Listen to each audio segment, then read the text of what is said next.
देख लीजिएगा थोड़ा फिर जाइएगा।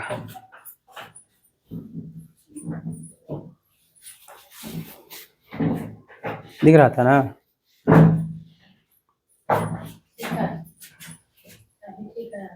शुरू करते हैं। नमस्कार, मैं लवकुश कुमार मौर्य, अमेजन क्लासेस, नाम चेंज करना पड़ेगा ना, MS मौर्य।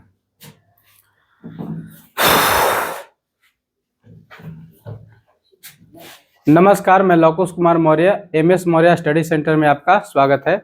आज हम पढ़ने वाले हैं प्रथम विश्व युद्ध के बारे में, यानी कि हमारा जो ये दुनिया है किस तरह से एक अलग रूप ले लिया। पायल इसमें खींच लेगा आवाज। अब जाइए आप लोग, कोई दिक्कत नहीं, मोबाइल ले लो जाओ।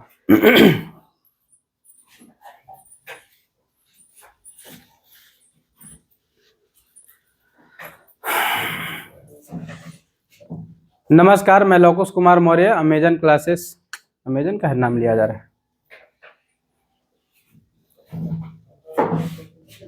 नमस्कार, मैं Lavkush Kumar Maurya, MS Maurya study centre में आपका स्वागत है। आज हम पढ़ने वाले प्रथम विश्व युद्ध को, यानी किस तरह से प्रथम विश्व युद्ध में फर्स्ट वर्ल्ड वार ने क्या किया, पूरी दुनिया के नक्शा को चेंज करके रख दिया। और हम ये भी जानेंगे कि प्रथम विश्व युद्ध जो है दुनिया को क्या दिया, प्रथम विश्व युद्ध के क्या परिणाम निकले और इसके कारण कितने लोग बर्बाद हो गए, कितने सोल्जर्स मारे गए, कितने सिविलियंस मारे गए। और निकाल ही थे, निकाल दे।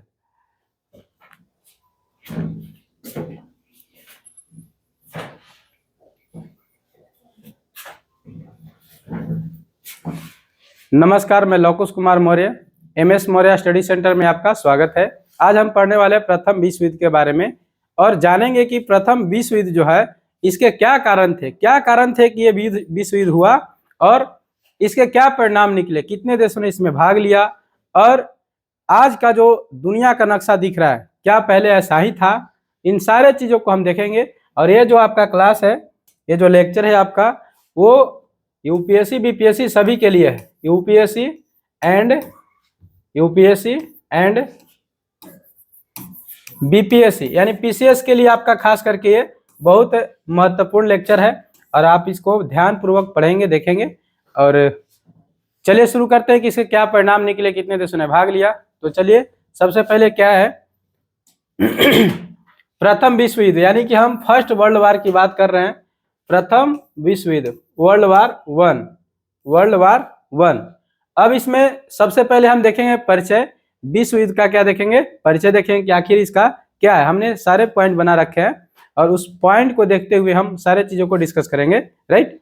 चलिए चलते हैं। तो अब इसका इंट्रोडक्शन देखते हैं, परिचय देखते हैं कि क्या क्या थे इसमें। तो परिचय में आपको देखने को मिलेगा 28 जुलाई, यह है आपका 28 जुलाई 1914 से लेकर 11 नवंबर 1918 तक चले प्रथम विश्व युद्ध, जिसको आप वर्ल्ड वार वन को महान युद्ध के नाम से भी जाना जाता है। देखिए, यानी कि 28 जुलाई 1914 को ये शुरू हुआ था और आपका 11 नवंबर 1918 तक चला, समझ गए, वहीं पे जाके समाप्त हुआ। हम प्रथम विश्व युद्ध को महान युद्ध के नाम से जानते हैं, ग्रेट वार के नाम से जानते हैं। और इसके बाद इसमें क्या है कि फर्स्ट वर्ल्ड वार मुख्य शक्तियों और मित्र देशों के मध्य लड़ा गया था। यानी जो प्रथम विश्व युद्ध है किन के बीच में लड़ा गया, तो मुख्य शक्ति और मित्र देशों यानी मित्र राष्ट्र और धुरी राष्ट्र, इन दोनों देशों के बीच में क्या हुआ था, गुटों के बीच में लड़ाई हुई थी, जिसका परिणाम निकला प्रथम विश्व युद्ध। मित्र देशों में कौन कौन थे, यानी कि उस समय जो गुट था 2 गुटों में बट गया था पूरा विश्व। पहला था मित्र देशों में, तो मित्र देशों में कौन था, फ्रांस, रूस और ब्रिटेन।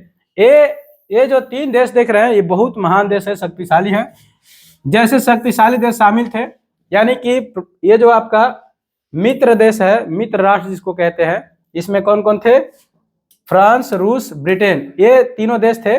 और वर्ष 1917 के बाद, यानी कि 1917 के बाद आपका इसमें एंट्री मारता है, उसका नाम क्या है, आपको पता है कि दुनिया का शक्तिशाली देशों में नाम आता है किसका, USA का, संयुक्त राज्य अमेरिका। 1917 के बाद उसी समय क्या करता है, ये युद्ध में शामिल हो जाता है। किसके तरफ से? मित्र देशों की तरफ से, यानी मित्र राष्ट्रों की तरफ से क्या करता है, ये विश्व युद्ध में शामिल हो जाता है। अब इसके बाद क्या होता है, हमने इसमें परिचय यहाँ देखा कि ये शुरू हुआ था 1914 में, 18 तक चला, और उसके बाद मित्र राष्ट्रों में कौन कौन थे। अब देखते हैं दूसरा, जो हमने कहा कि ये दो शक्तियों की लड़ाई थी। पहला शक्ति था मित्र देश, जिसको आप मित्र राष्ट्र कहते हैं। दूसरी शक्ति जो थी आपकी केंद्रीय शक्ति थी। और केंद्रीय शक्ति में कौन कौन शामिल थे, तो इसमें प्रमुख देश थे जर्मनी, ऑस्ट्रिया हंगरी, ऑटोमन साम्राज्य और बुल्गारिया आदि ऐसे देश थे जो प्रथम विश्व युद्ध के किसमें शामिल थे। तो प्रथम विश्व युद्ध के आपके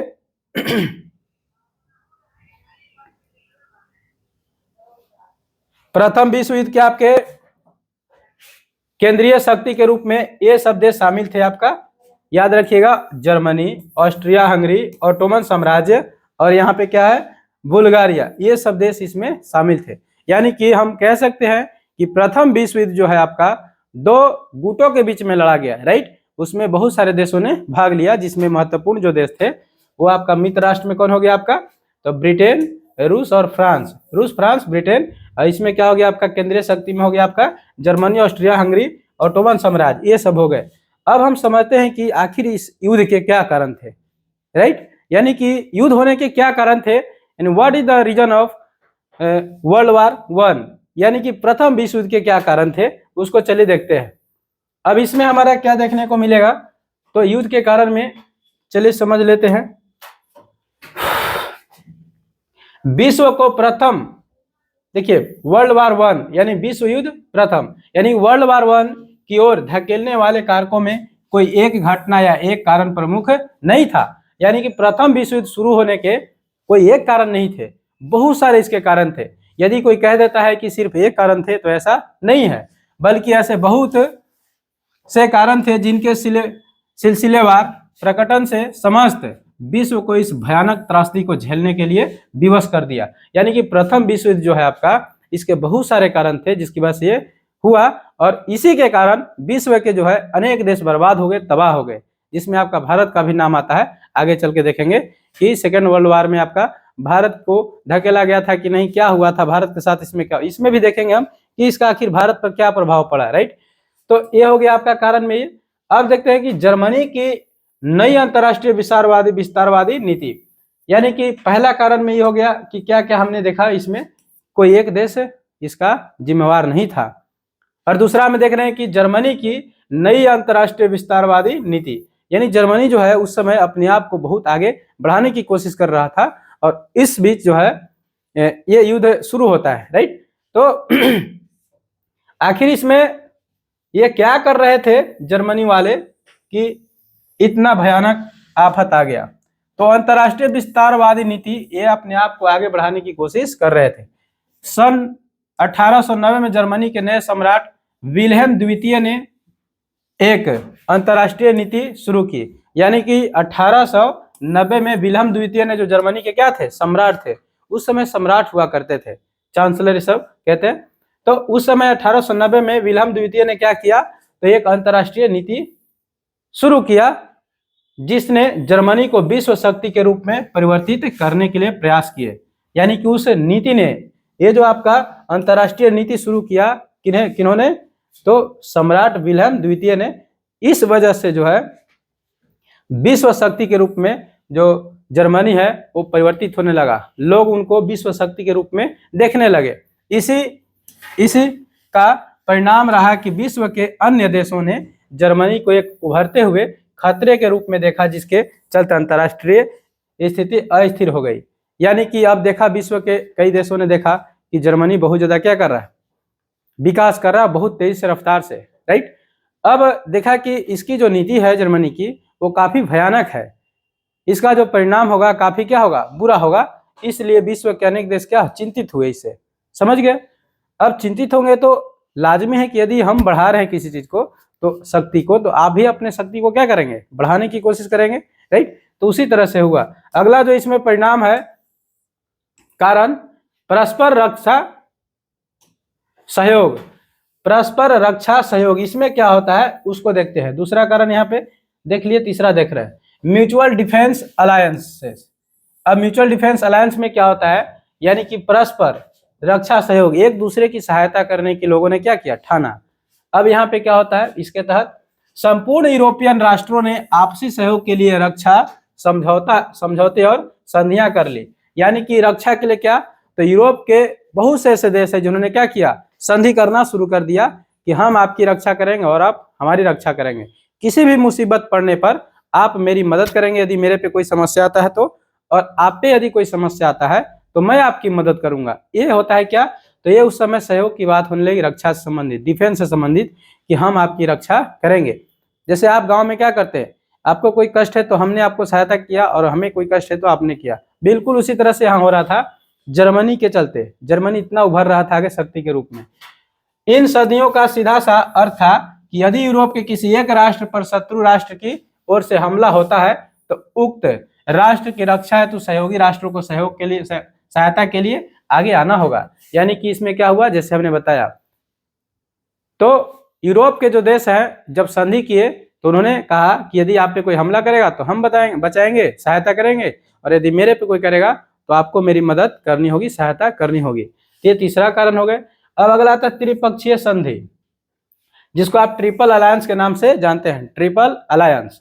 वर्ष 1882 की यह संधि जर्मनी को ऑस्ट्रिया, हंगरी और इटली से जोड़ती है। यानी कि 1882 में क्या होता है, संधि होता है, और जर्मनी जो है ऑस्ट्रिया हंगरी से क्या करता है, एक समझौता करता है, और दोनों मिल जाते हैं, एक दूसरे की सहयोग करने की बात करते हैं। उसके बाद क्या होता है, फिर इटली से भी मिल जाते हैं, राइट। तो इसी समय जो है, इसी को हम बोलते हैं त्रिपक्षीय या ट्रिपल अलायंस कहते हैं, त्रिपक्षीय संधि या ट्रिपल अलायंस। ट्रिपल अलायंस में कौन रहेंगे, तो आपको पता होना चाहिए, जर्मनी ने किससे किया, ऑस्ट्रिया हंगरी से और इटली से। अर्थात जर्मनी ऑस्ट्रिया हंगरी और इटली से क्या करता है, समझौता करता है, जिसके तहत दोनों में संधि जाती है, मिल जाते हैं, यानी कि सहायता करने के लिए, राइट। अगला जो है त्रिपक्षीय सौहार्द, इसमें ट्रिपल एंटेंट होता है, ये ट्रिपल एंटेंट। इसका मतलब क्या होता है, इसमें क्या हुआ, तो यह ब्रिटेन, फ्रांस और रूस से संबंध था, यानी कि संबंधित था। ये जो आपका त्रिपक्षीय सौहार्द जो है, ट्रिपल एंटेंट है, इसमें ब्रिटेन, फ्रांस और रूस ने क्या किया, एक दूसरे की सहायता करने की ठानी, और इनके बीच क्या हुआ, समझौता हुआ, और जो वर्ष 1907 तक समाप्त हो गया। यानी कि समझौता तो हुआ लेकिन 1907 में क्या हो गया, समाप्त हो गया। ये ज्यादा दिन तक चला नहीं। अब बताइए, विश्व युद्ध कब हुआ था, 1914 में शुरू हुआ था, और 1907 में क्या हो गया, समाप्त हो गया।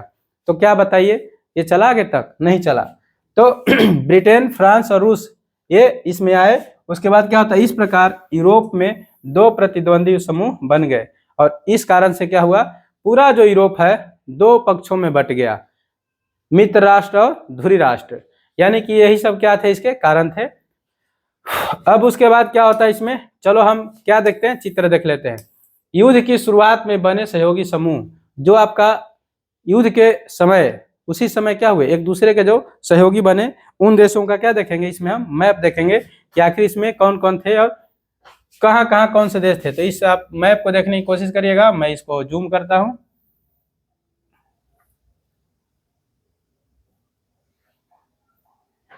देखिए मैंने इसको क्या किया, जूम किया, यहाँ पे आप देखने की कोशिश करेंगे। ये आपका क्या है, मैप है। इसको थोड़ा सही था करता। ये देखिए हमने क्या किया, यहाँ पर मैप को जूम कर दिया और आप इसमें अच्छी तरह से देख सकते हैं। अब इसको देखिए, यहाँ पे आपका कुछ कलर दिखाया गया है, कुछ कुछ जो कलर है उसको आप पहचानिए कि क्या क्या है। यदि आप इसको देखें तो ये भी एक ही कलर से है, ये भी एक ही कलर से है, और यहाँ भी है और यहाँ भी है। यदि हम इसको देखें तो यहाँ पे आप ध्यान देंगे, ठीक है, सेंट्रल पावर, ये जो पिंक कलर दिख रहा है इसमें क्या है, सेंट्रल पावर, यानी कि केंद्रीय शक्तियां, राइट। तो ये जो जर्मनी है और ऑस्ट्रियो हंगरी और यहाँ पे क्या है, बेल्जियम है, यहाँ पे आपका क्या है, टर्की है। ये सब जो देश है आपका एक दूसरे के क्या है, सहयोगी हैं, मिले हुए हैं, यानी कि सेंट्रल पावर में मिले हुए हैं। और ट्रिपल एंटेंट में क्या है, ट्रिपल एंटेंट में आपका क्या है, तो ये आपका भगवा रंग है, समझ गए। इसमें क्या है, तो ट्रिपल, ये देखो यूनाइटेड किंगडम हो गया यहाँ, और यहाँ क्या हो गया, फ्रांस हो गया, ये बेल्जियम हो गया आपका, ये सब देश क्या है, और इटली हो गया यहाँ आपका, और ये सब आपस में क्या है, मिले हुए हैं। यहाँ पे हो गया ग्रीस, समझ गए, और ये हो गया क्या, रसिया। तो रसिया, यूनाइटेड किंगडम, फ्रांस, ये सब किस में है? तो ट्रिपल एंटेंट में है। ये एक दूसरे की सहायता करने की क्या ठाने है। और न्यूट्रल, जो कहा कि हम किसी युद्ध में भाग लेने वाले नहीं है, होशियारवन जिसको कहते हैं, ये न्यूट्रल आ गया। हालांकि जब युद्ध होता है तो अच्छों की क्या करता है? बर्बाद कर देता है। तो न्यूट्रल कौन? तो आप देखेंगे ब्लू कलर में, स्पेन क्या हो गया? न्यूट्रल, यानी कि युद्ध में कहा कि हमको कोई लेना देना नहीं है। जैसे कहते हैं ना कि केकरा साथे रहबो, तो कहा कि हम केकरो साथे ना रहब।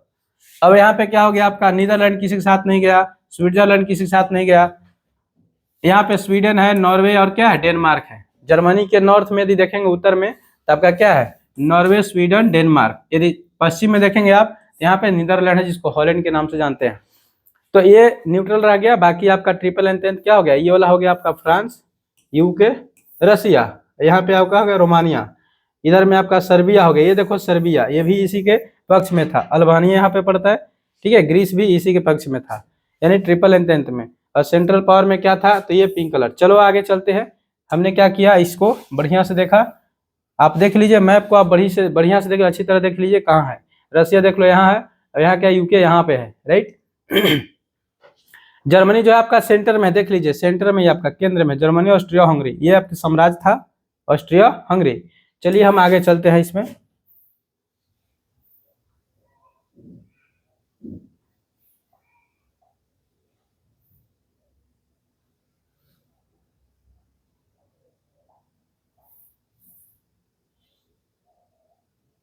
हो गया। चलिए, ये जूम किया था मैंने, अब इसको जूम आउट किया। अब देखिए यह क्या हो गया आपका? तो हमने देखा कि क्या कारण थे। तो आपका प्रथम विश्व युद्ध शुरू होने के क्या कारण थे वो देख लिए। अब इसमें इसके और वजह थे। इसका क्या था? साम्राज्यवाद, यानी कि इसमें और क्या कारण था? साम्राज्यवाद, जिसको आप इंपेरियलिज्म कहते हैं। साम्राज्यवाद क्या होता है? चलो इसको समझते हैं।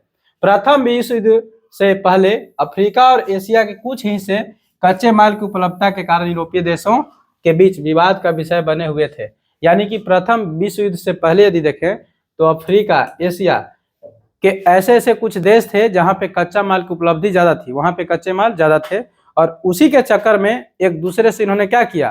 ताना माना, लड़ाई विवाद करना शुरू कर दिया कि हम वहां से सामान लाएंगे। यूरोपियन देश जैसे फ्रांस हो गया, डच हो गया, सब कहते हैं ना, वो सब कहे कि हम वहां से कच्चा माल लाएंगे, हम लाएंगे। इसी बीच क्या हुआ? दोनों में टकराव शुरू हो गया। जब जर्मनी और इटली इस उपनिवेशवादी दौड़ में शामिल हुए तो उनके विस्तार के लिए बहुत कम संभावना बची। यानी कि जब जर्मनी और इटली इस उपनिवेशवादी में घुस गए, इसमें शामिल हुए, तो आगे दिक्कत हुआ। इसका परिणाम यह हुआ कि इन देशों ने उपनिवेशवाद विस्तार की एक नई नीति अपनाई। यानी कि उपनिवेशवाद जो है, उपनिवेशवाद, उसके एक नई नीति अपनाई। यह नीति थी दूसरे राष्ट्रों के उपनिवेशों पर बलपूर्वक अधिकार कर अपनी स्थिति को सुदृढ़ किया जाए। बढ़ती प्रतिस्पर्धा और अधिक साम्राज्यों की इच्छा के कारण यूरोपीय देशों के मध्य टकराव में वृद्धि हुई, जिसने समस्त विश्व को प्रथम विश्व युद्ध में धकेलने में मदद की। यानी कि यहाँ पे क्या किया गया? जब वहां से कच्चा माल आया, राइट, तो उन्होंने क्या किया? सामान बनाना शुरू किया। जब सामान बनाने लगे जब सामान हो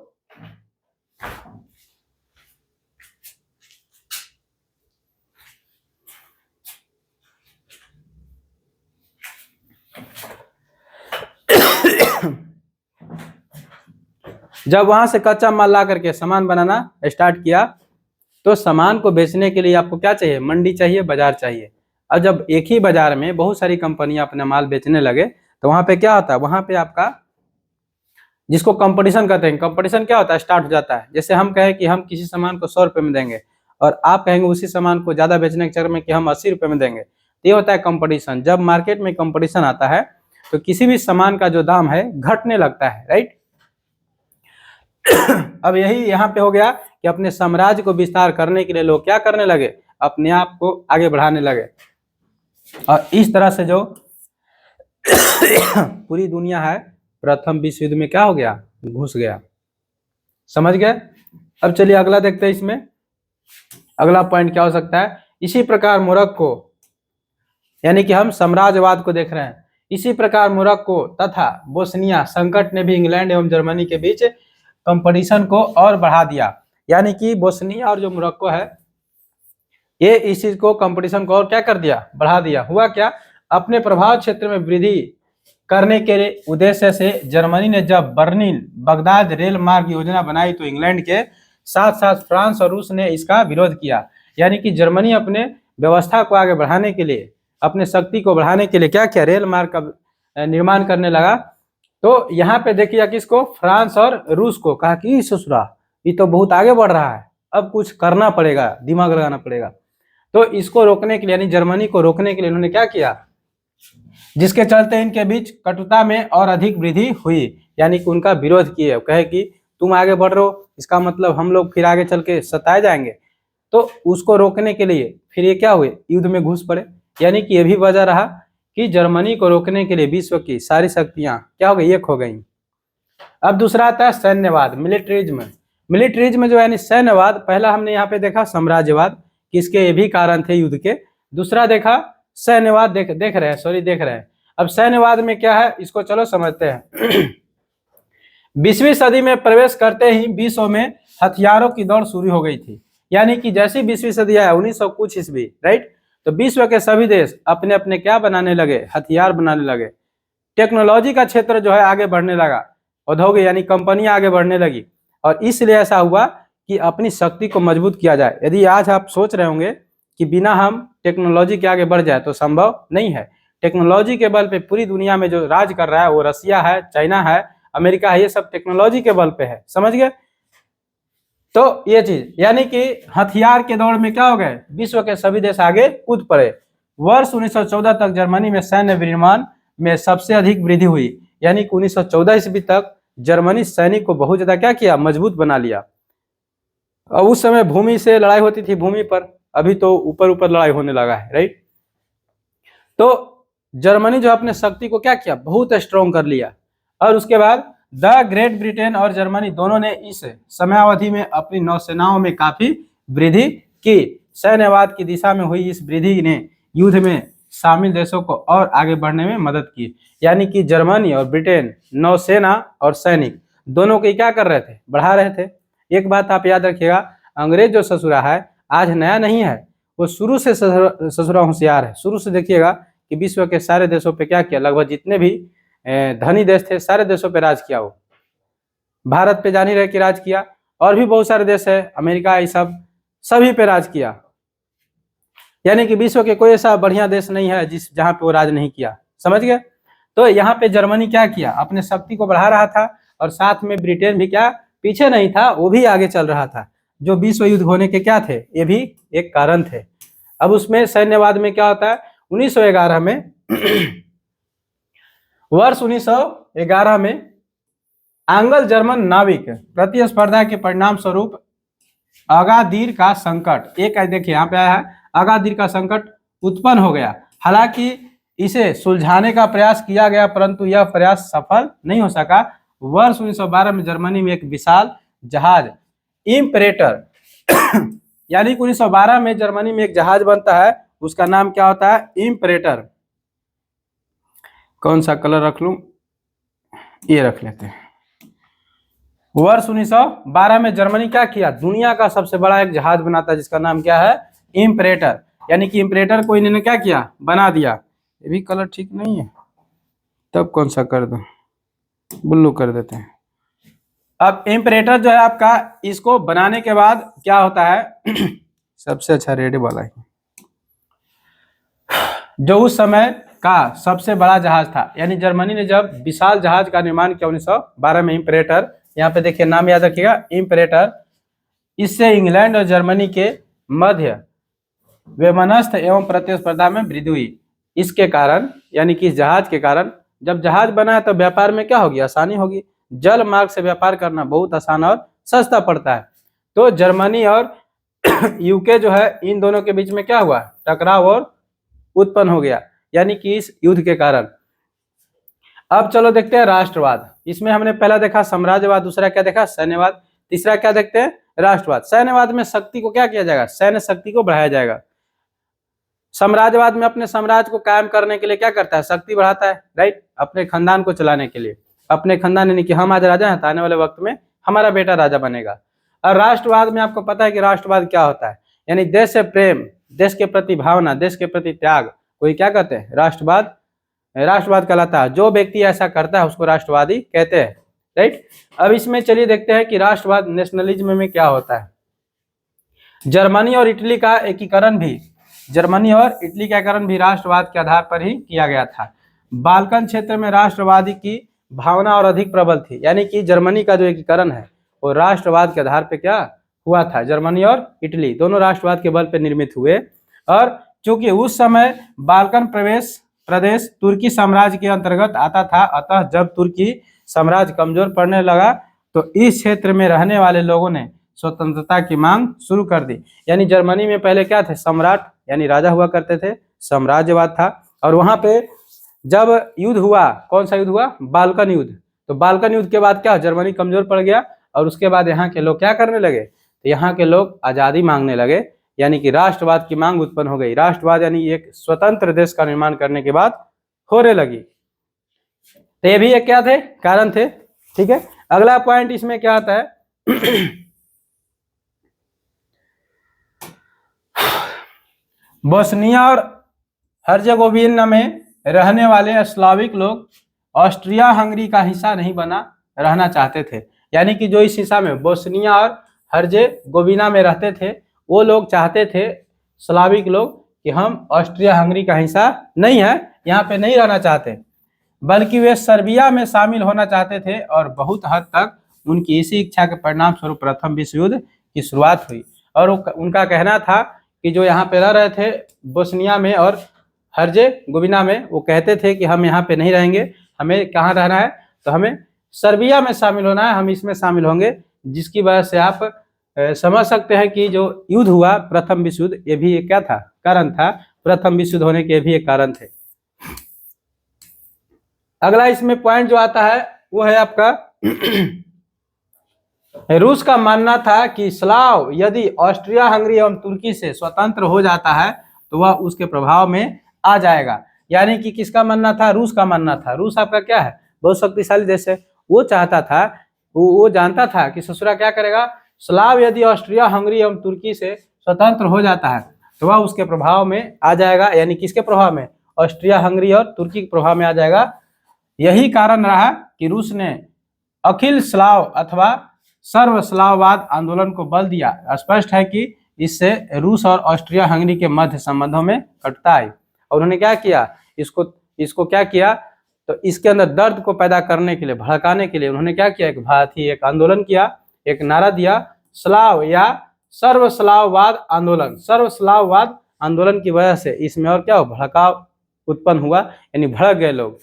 अगला जो पॉइंट इसमें आता है, इसी तरह के और भी बहुत से उदाहरण रहे जिन्होंने राष्ट्रवाद की भावना को उग्र बनाते हुए संबंधों को तनावपूर्ण स्थिति में ला खड़ा किया। ऐसा ही एक उदाहरण है सर्व जर्मन आंदोलन। यानी कि राष्ट्रवाद के अंतर्गत बहुत सारे आंदोलन हुए, बहुत सारी क्रांतियां हुई, और उस आंदोलन में जो भाग लिए और अंततः जो आंदोलन है वो आगे चल करके प्रथम विश्व युद्ध के क्या बने, कारण बने।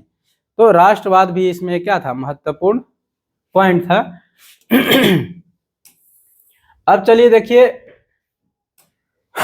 ये तो हमने देख लिया साम्राज्यवाद, राष्ट्रवाद, सैन्यवाद, ये भी कारण थे। अगला जो कारण था, क्या दिक्कत थी भाई, तो किसी प्रभावशाली अंतर्राष्ट्रीय संस्था का अभाव या कमी। यानी कि उस समय देश को, जैसे दो देश लड़ रहे हैं तो उसे समझाने वाला एक तीसरा देश आना चाहिए। तो उस समय जो है इन्हें बचाने के लिए, इन्हें समझाने के लिए कि ऐसा नहीं करो भाई, लड़ाई से कुछ मिलने वाला नहीं है, जिसको आप अंतर्राष्ट्रीय संस्था कहते हैं। तो किसी भी बढ़िया अंतर्राष्ट्रीय संस्था का क्या था, अभाव था। उस समय बढ़िया अंतर्राष्ट्रीय संस्था नहीं थी, जिसकी वजह से जो है उनको संभालना क्या हो गया, मुश्किल हो गया। नहीं, यदि ऐसा रहता तो आपका विश्व युद्ध नहीं होता। तो चलिए इसमें देखते क्या होता है। प्रथम विश्व युद्ध के पूर्व ऐसी कोई संस्था मौजूद नहीं थी जो साम्राज्यवाद, सैन्यवाद और उग्र राष्ट्रवाद पर नियंत्रण कर विभिन्न राष्ट्रों के बीच संबंधों को सहज बनाने में सहायता कर सके। उस समय विश्व का लगभग प्रत्येक राष्ट्र अपनी मनमानी कर रहा था, जिसके चलते यूरोप की राजनीति में एक प्रकार की अराजक स्थिति बन गई। यानी कि विश्व में कोई ऐसा संस्था नहीं था अंतर्राष्ट्रीय स्तर पर जो एक दूसरे देश को क्या कर सके, समझा सके कि युद्ध करना कोई अच्छी बात नहीं है। समझ गए। और यही वजह रहा कि लोग अपनी मनमानी कर रहे थे। हम मान लिया आप पे हमला कर रहे हैं, आप हम पे हमला कर रहे हैं, ये देश उस पे कर रहा है, वो देश उस पे कर रहा है, इस तरह से क्या हो रहे थे, लड़ाइयाँ चल रही थी, क्योंकि कोई समझाने वाला था नहीं।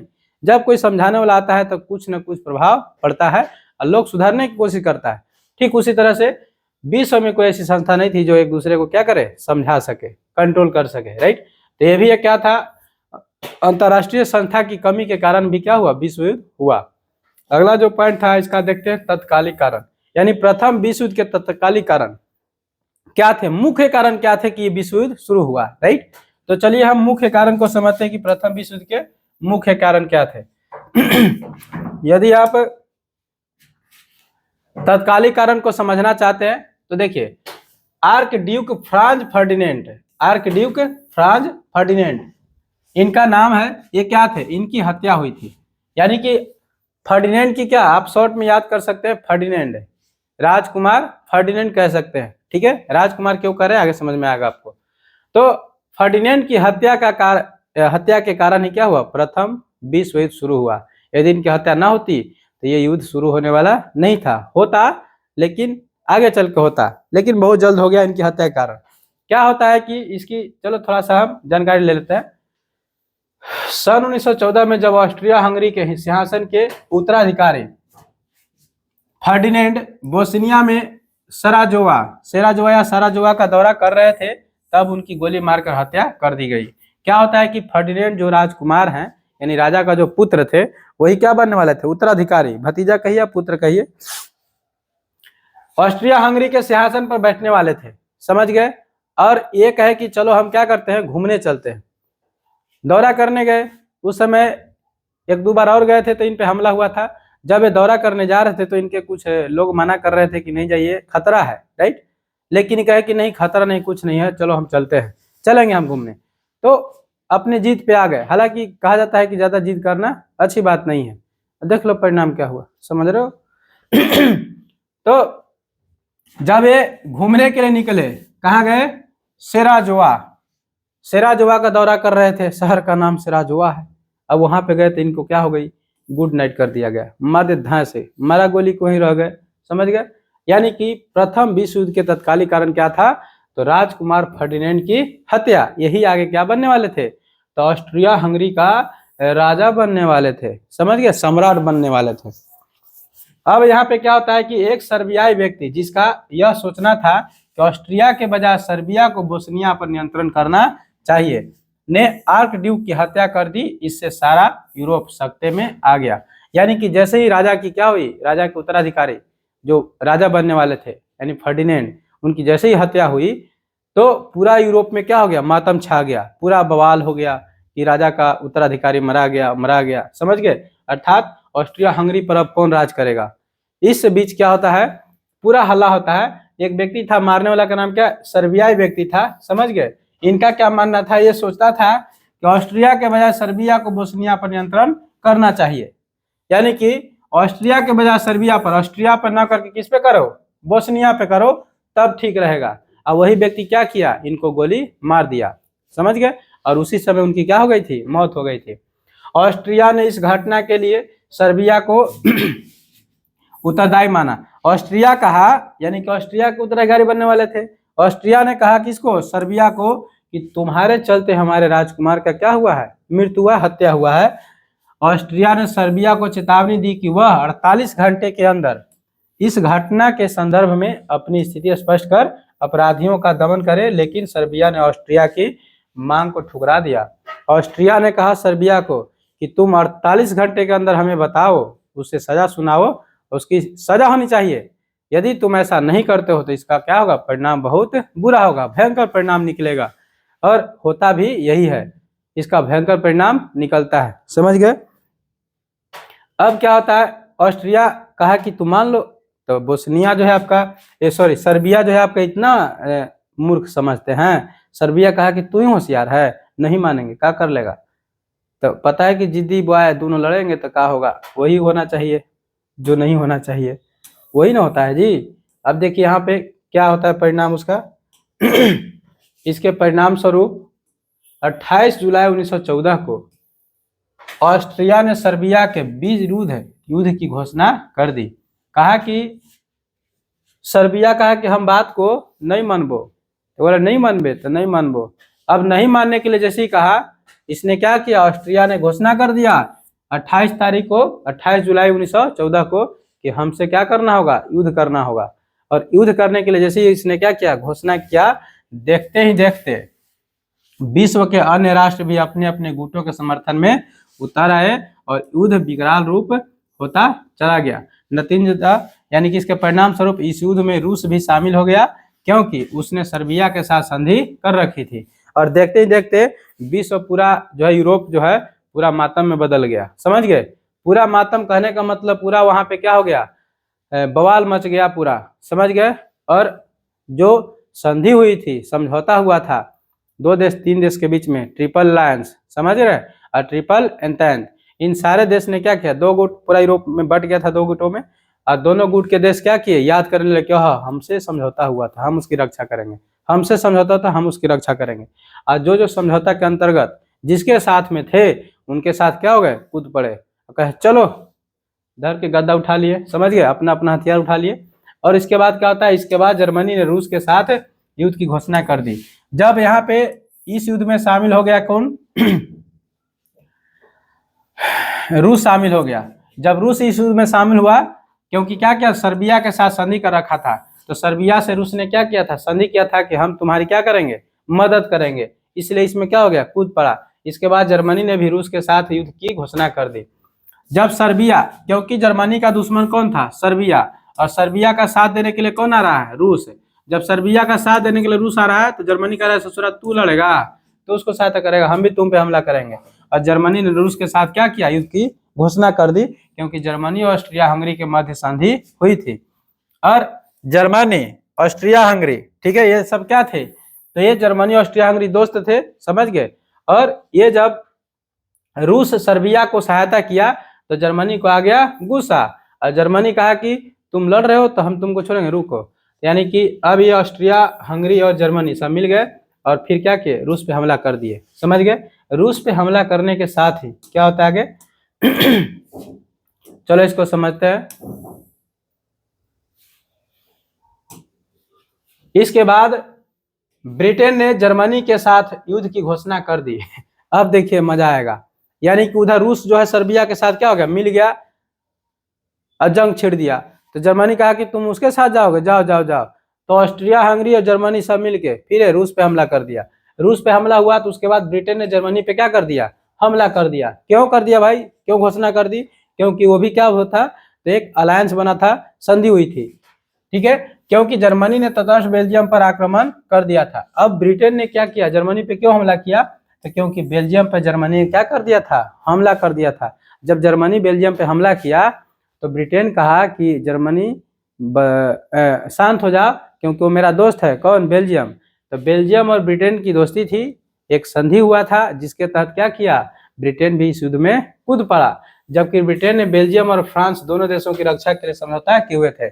तो ब्रिटेन किसके साथ थे, बेल्जियम और फ्रांस, बेल्जियम और फ्रांस एवं यूके, ये तीनों अपने एक साथ थे, इसलिए क्या किया, इन्होंने युद्ध की घोषणा कर दी, समझ गए। अब उसके बाद युद्ध के दौरान हुए कुछ प्रमुख युद्धों में मारने का प्रथम युद्ध।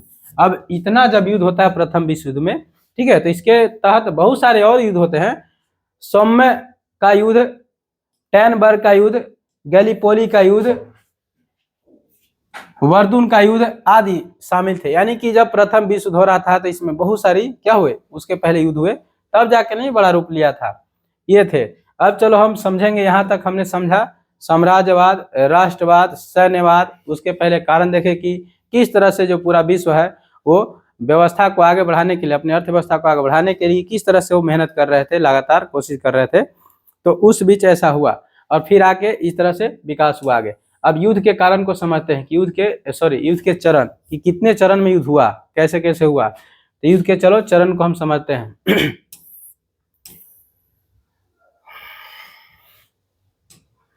अब देखिए युद्ध के जो चरण है उसको समझते हैं।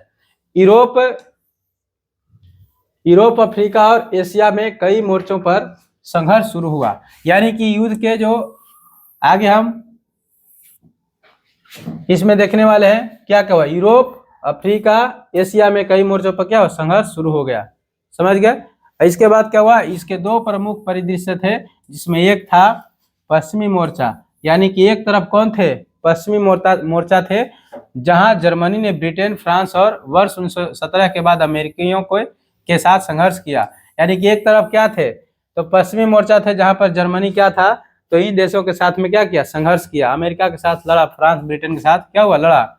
दूसरा मोर्चा था आपका पूर्वी मोर्चा, यानी कि पूरी यहाँ पे मोर्चा दो भागों में बट गया, पश्चिमी मोर्चा एंड पूर्वी मोर्चा, जिसमें रूसियों ने जर्मनी और ऑस्ट्रिया हंगरी सेनाओं के खिलाफ युद्ध लड़ा। यानी कि रशियन जो सैनिक थे, रूस के जो सैनिक थे और वहाँ के जो लोग थे, जर्मनी और ऑस्ट्रिया हंगरी के खिलाफ क्या किया, युद्ध लड़ा। वर्ष 1914 में थोड़े समय के लिए जर्मनी को युद्ध में बढ़त हासिल हुई। यानी कि जब युद्ध शुरुआत हुआ 1914 में, जब 1914 में युद्ध शुरू हुआ तो जर्मनी क्या हो रहा था, इसमें जीत रहा था। तो जर्मनी को लगा कि वाह, मैं तो मार रहा हूँ, नहीं जैसे कहते हैं धोनी तो मार रहा है, माही मार रहा है, राइट। तो यहाँ पे लगा जर्मनी को कि मैं तो गर्दा उड़ा रहा हूँ। समझ गए।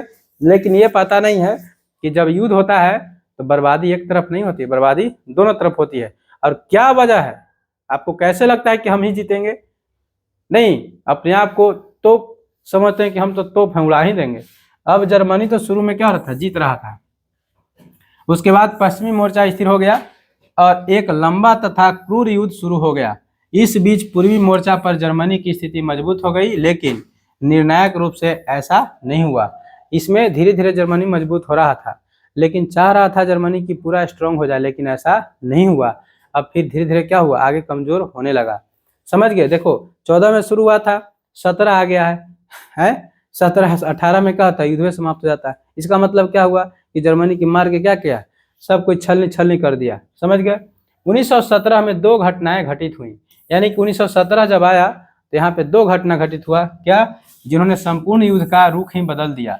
यानी कि कौन सा वो घटना है जो युद्ध के पूरे रूप रंग को ही क्या कर दिया, चेंज करके रख दिया। तो वही खूनखार, देखो कौन, सर्वप्रथम जहां एक और संयुक्त राज्य अमेरिका मित्र राष्ट्रों के बेड़े में शामिल हो गया, वहीं दूसरी ओर रूसी क्रांति के बाद रूस युद्ध से बाहर हो गया। यानी जब रूसी क्रांति 1917 में हुआ था तो यहाँ पर रूस क्या हो गया, बाहर निकल गया, युद्ध से रूस क्या हो गया, बाहर निकल गया। और अमेरिका जो है 1917 में क्या हो गया, युद्ध में शामिल हो गया। जब 1917 में अमेरिका युद्ध में शामिल हो गया तो आप सोचिए कितना ही खूंखार देश है, तबाही लाएगा कि नहीं, बहुत बड़ा तबाही लाएगा। तो यहाँ पे क्या होता है, बहुत जो युद्ध है एक नया मोड़ ले लेता है, जैसे कहते हैं ना कहानी में ट्विस्ट है। तो यहाँ पे कहानी में क्या आया, यानी युद्ध में ट्विस्ट आ गया, यानी कि एक मोड़, टर्निंग आ गया। टर्निंग क्या है कि अमेरिका युद्ध में क्या हो गया, शामिल हो गया, और रूस क्या हो गया, बाहर निकल गया। अब उसके बाद क्या होता है, उसके बाद उसने एक अलग शांति समझौते पर हस्ताक्षर कर दिया। रूस क्या हुआ, कहा कि हम नहीं लड़ेंगे युद्ध, और शांति समझौता पे क्या किया, हस्ताक्षर कर दिया कि हमरा से ना हो तो लड़ाई झगड़ा नहीं। जब थक जाता है लोग तो क्या कहता है, हार मान जाता है, कहता है कि अब हमसे ये सब नहीं होने वाला है, अब चलो हम क्या करते हैं, हटते हैं यहाँ से। ठीक उसी तरह से रसिया क्या किया, निकल गया, इसमें से रूस निकल गया। अंत में वर्ष 1918 में जर्मनी आक्रमण के बाद मित्र देशों के पलटवार ने जर्मन सेना को निर्णायक वापसी हेतु मजबूर कर दिया। यानी कि जब 1918 आया उसके अंत में, ठीक है, तो जर्मन सेना क्या हो गया, थक चुका था, हार चुका था, और बहुत ज्यादा की संख्या में क्या हो चुके थे, मरा चुके थे। समझ गए। अब उन्होंने क्या किया, हार मान गया, वो हार मान गए कि अब हमसे होने वाला नहीं है। आखिर कहा गया है यदि शुरुआत अच्छा होता है तो उसका अंत भी क्या होता है, अच्छा होता है, और शुरुआत यदि किसी चीज का खराब चीज से हो तो उसका अंत भी क्या होता है, खराब ही होता है। यानी बुरा चीज से शुरू करेगा तो अंत भी उसका बुरा सही होगा। यानी कि जर्मनी की अब क्या हालत क्या हो गई, खराब हो रही है। अब यहाँ पे उसकी सैनिक क्या करे, हार मान रहे हैं, राइट। अब जब सैनिक आपकी हार मानने लगे, जैसे आप क्या खेत जोत रहे हैं, अब बैल कह रहा है कि अब चलबे न करबो है, अब बैल चलने के लिए कहीं नहीं रहा तो खेत जोता गया नहीं। उसी तरह से सैनिक से थोड़ा का पीछे हटने लगे। अब किस पे लड़िएगा, हवा फूंक फूंक के मारिएगा नहीं ना। तो यहाँ पे क्या होता है, अक्टूबर नवंबर 1918 में क्रमशः तुर्की और ऑस्ट्रिया ने आत्मसमर्पण कर दिया। देखिए बात आ गई यहाँ पे, 1918 में अक्टूबर नवंबर में टर्की क्या करता है, कहता है पाए लगी जिया हम तोरे दने हिया। समझ गए। यानी कि ऑस्ट्रिया और टर्की दोनों क्या करते हैं, त्राहिमाम करने लगते हैं। अब कहते हैं कि बचाइए प्रभु, समझ गए, और ये आत्मसमर्पण कर देते हैं, और जिससे जर्मनी अकेला पड़ जाता है। जब जर्मनी के साथ है कौन, ऑस्ट्रिया हंगरी अंपायर था, और ये ससुरा क्या होगा, पीछे हट गया। एक बात यहाँ पे समझिएगा आप, यदि बंदूक चलाना है तो दूसरों के कंधों पर रखकर नहीं चलाना चाहिए। कब ससुरा धोखा देता है कोई ठीक नहीं है। अब दूसरा कंधा पे रखे चलाया तो इसे हट गया था, तेरा बंदूक तेरा मुंह में घुस जाएगा नहीं। तो यहाँ पे जर्मनी जो है सोच रहा था कि ऑस्ट्रिया हंगरी के साथ क्या करेंगे, ऑस्ट्रिया हंगरी और तुर्की सब साथ देगा, है लड़ पड़ा, कूद पड़ा युद्ध में। अब फिर देख लो ससुरन क्या हो गया, पीछे हट गया। अब जब दोनों हट गया तो जर्मनी इस युद्ध में क्या हो गया, अकेले पड़ गया। अब बताओ, जहाँ पे 4 दोस्त लड़ रहे थे आप दूसरों से, अब 4 में से 3 को कहा कि भाग रहे, अब भाग गया तीनों, तो तुम अकेले क्या कर सकते हो, आप अकेले क्या कर सकते हैं बताइए। वही हाल किसके साथ हुआ, जर्मनी के साथ, सब छोड़ के भाग गया, कहा कि हम ना रहो बाप, बड़ी खतरा हो, बड़ी घाटा हो क्रम है, तो वो सब क्या हो गया, भाग गया। यहाँ पे क्या होता है, युद्ध में पराजय और आर्थिक संकट के कारण जर्मनी में विद्रोह की स्थिति उत्पन्न हो गई तथा जर्मन सम्राट कैजर विलियम द्वितीय को गद्दी त्यागनी पड़ी। यानी कि जब युद्ध हुआ तो युद्ध में बहुत ज्यादा धन की क्या हुई, क्षति हुई, बहुत ज्यादा उसमें सैनिक मारे गए, सोल्जर्स मारे गए, सोल्जर्स और सिविलियंस मारे गए, जनता भी बहुत सारे मारे गए, जिसकी वजह से जर्मनी की आर्थिक स्थिति क्या हो गया, खराब हो गया। तो जब जर्मनी की आर्थिक स्थिति खराब हुई तो वहां क्या हो गया, हंगामा हो गया, आंदोलन होना शुरू हो गया, वहां के जनता एकदम रुस गई, समझ गए, कही कि ये क्या हो रहा है हमारे देश में। तो वहां पे सभी लोग क्या, आर्थिक संकट आ गया, यानी कि वहां पे पैसों की क्या हो गई, कमी आ गई, जिसकी वजह से क्या हो गया, वहां पे विद्रोह चालू हो गया। अब विद्रोह जब चालू हुआ तो इसके बाद जर्मनी में वेमर गणतंत्र की स्थापना हुई, यानी कि वहां पे वेमर गणतंत्र की स्थापना हुई। साथ ही नई सरकार ने 11 नवंबर 1918 को युद्ध विराम के घोषणा पत्र पर हस्ताक्षर किया और यह प्रलयंकारी प्रथम विश्व युद्ध समाप्त हो गया। यानी कि 11 नवंबर यदि हम बात करें तो 11 नवंबर 1918 ईस्वी को क्या किया, जर्मनी जो है आत्मसमर्पण कर दिया, कहा कि पांव लगी जिया नहीं, क्षमा कर दीजिए, गलती हो गई।